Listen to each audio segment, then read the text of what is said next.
여러분 안녕하십니까?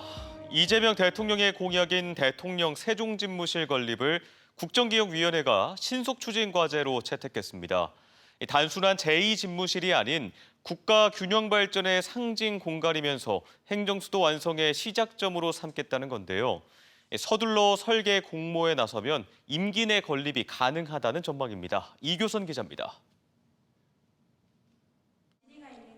국정기획위원회 균형성장특별위원회가 대통령 세종집무실을 정부의 신속 추진 과제로 정했습니다.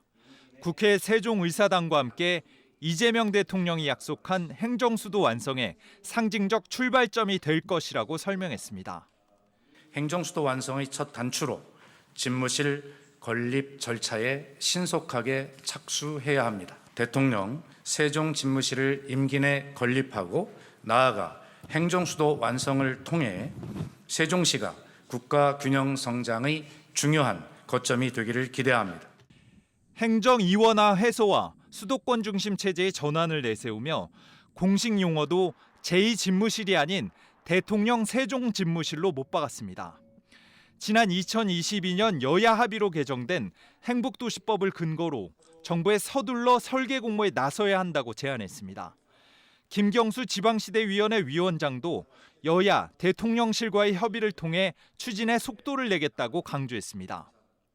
법적인 문제는 새로 민주당의 지도부가 꾸려진 상황에서 당과 그리고 정부 그리고 대통령실이 이 문제에 대해서는 협의를 통해서 가능한 빠른 시일 내에 추진될 수 있도록 저희 지방시대위원회에서도 정부와 그리고 당과 협의해 나가겠다라는.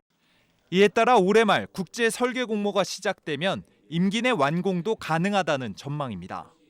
공기를 단축시킬 수 있는 많은 방법들이 또 개발되어 있는 것도 또 현실입니다. 대통령 임기 내에 대통령 세종집무실을 차질 없이 완료하라는 것이 국민적 요구이기 때문에 조승래 국정기획위 대변인도 브리핑을 통해 대통령 세종집무실이 개헌과 직접 관련은 없다며 임기 내 건립을 재차 강조했습니다.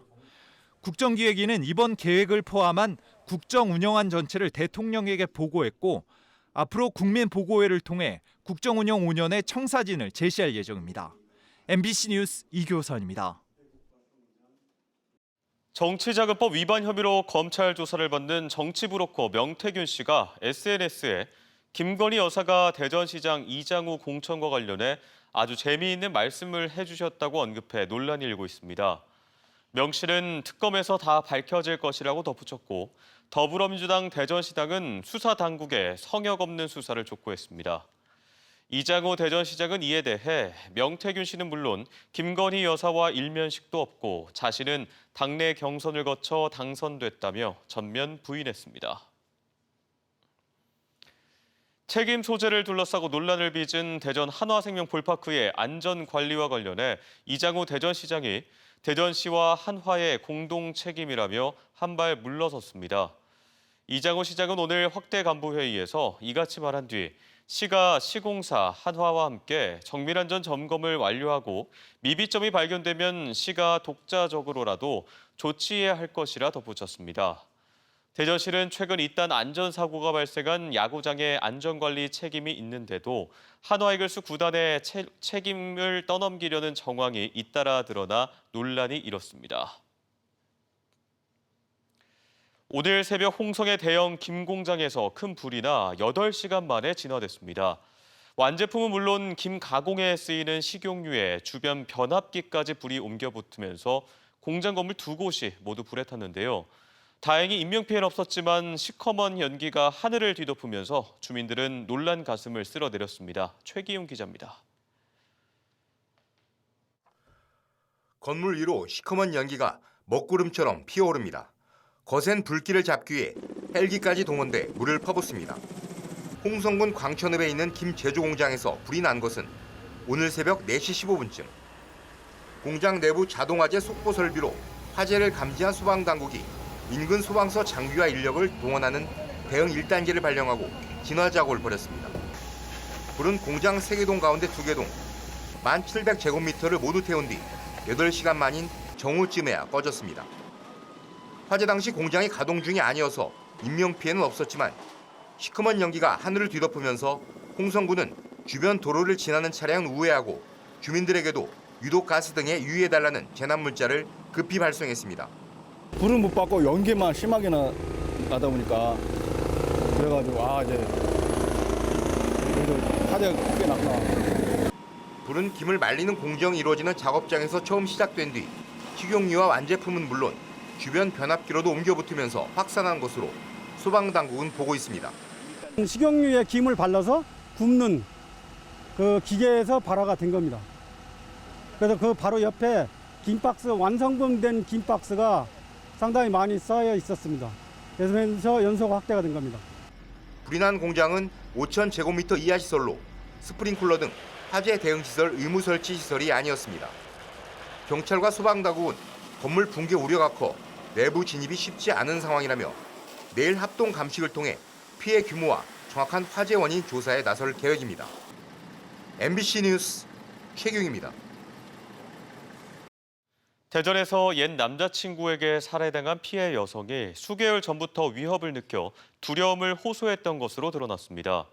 유족에 따르면 피해자는 지난해 11월 피의자와 헤어진 상태에서 두 차례 경찰에 피의자를 신고했을 당시 죽일까 봐 겁난다는 메시지를 가족들에게 보냈습니다.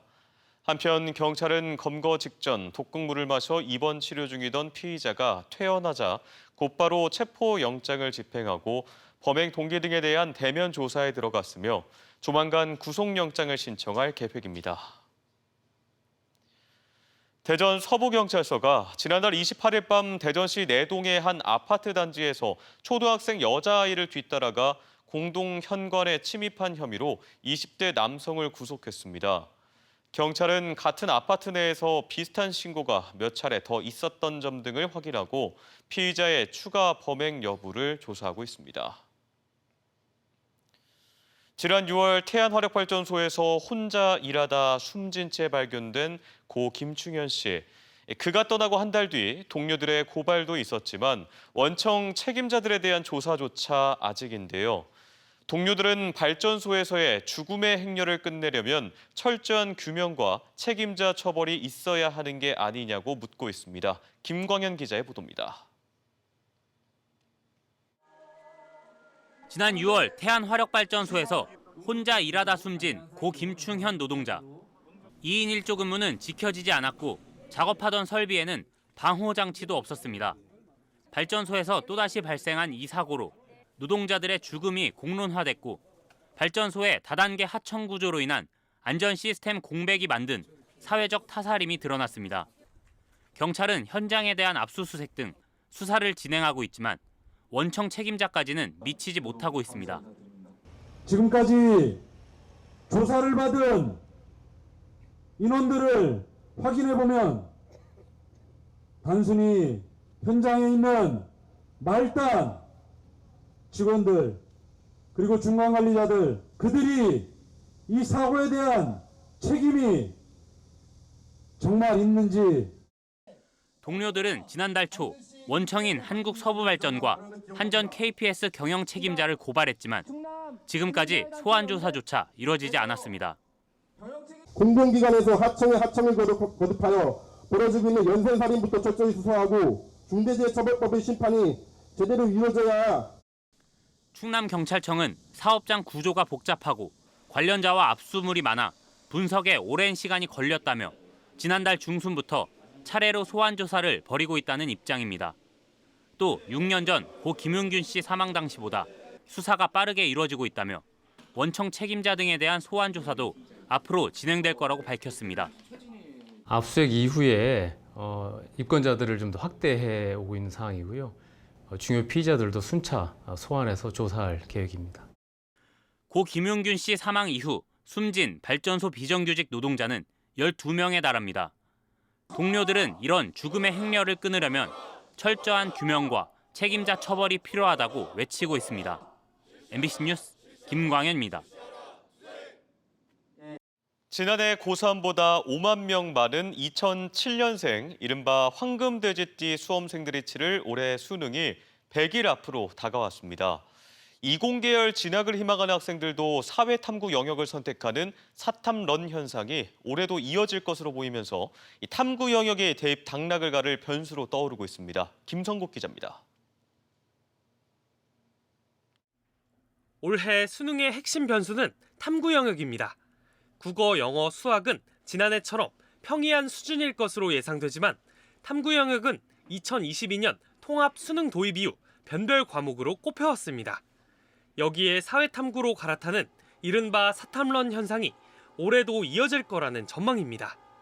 이공계열 진학을 희망해도 공부 부담이 적은 사회탐구 영역을 선택하는 건데 주요 대학들이 의대를 포함해 사회탐구를 수시 모집 수능 최저학력 기준으로 인정하면서 더 가속화되는 분위기입니다.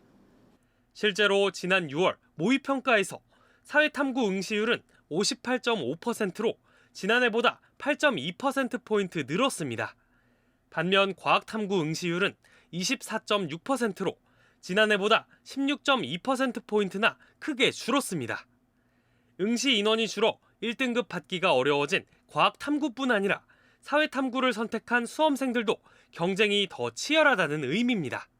고등급을 받으려고 한 학생들이 이과에서 넘어오는 학생들이 많다 보니까 인문계 학생들도 마찬가지로 사탐을 응시한다 치더라도 고등급을 유지하거나 이번에 받을 수 있는 확률이 상대적으로 큽니다.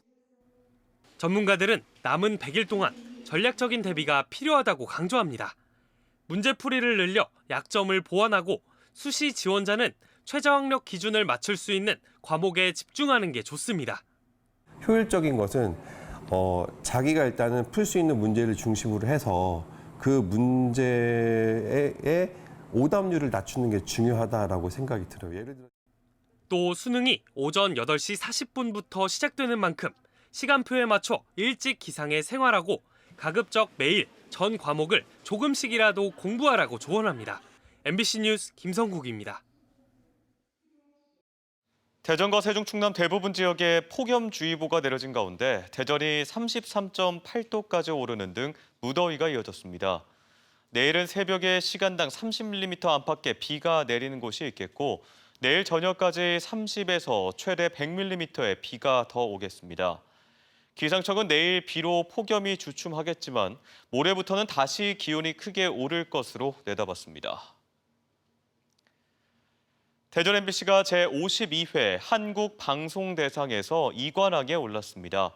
한국방송협회는 지역교양 TV 부문에서 대전 MBC의 인생 네컷, 사회공익라디오 부문에서 대전 MBC 우리 고향 안녕하십니까를 각각 수상작으로 선정했습니다.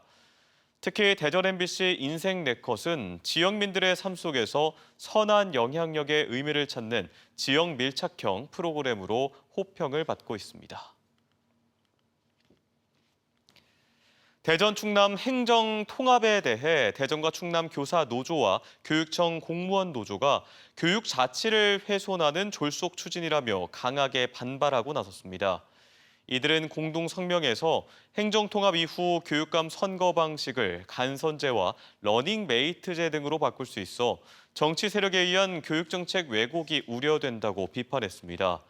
또 주요 교육 주체들의 의견 수렴도 전무했다며 행정통합 논의를 즉각 중단하고 원점에서 재검토해야 한다고 강조했습니다. 국방과학연구소가 창립 55주년 기념식을 열고 미래 국방과학기술 발전에 기여한 만 45살 이하 연구원에게 수여하는 의범학술상 수상자로 미사일 기체 구조 분야에서 탁월한 연구 성과를 낸 이연관 선임연구원을 선정했습니다. 의범학술상은 지난 2010년 국가 안보를 위해 전 재산 100억 원을 기부한 고 의범 김용철 옹을 기리며 제정돼 올해로 10회째를 맞았습니다. 발사 3주년을 맞은 우리나라 최초의 달 궤도선 다누리가 세계 4번째로 달 전체 지도를 완성하는 데 성공했습니다. 우주항공청과 항공우주연구원 등은 다누리에 탑재된 광시야 편광 카메라를 활용해 세계 4번째로 달 전체 지도를 완성했으며 현재 달 표면에 편광 지도를 제작 중이라고 밝혔습니다. 또 고해상도 카메라로 오는 2032년 발사될 달 착륙선의 착륙 후보지를 찍고 있다고 설명했습니다. 지금까지 대전, 세종, 충남 소식이었습니다. 고맙습니다.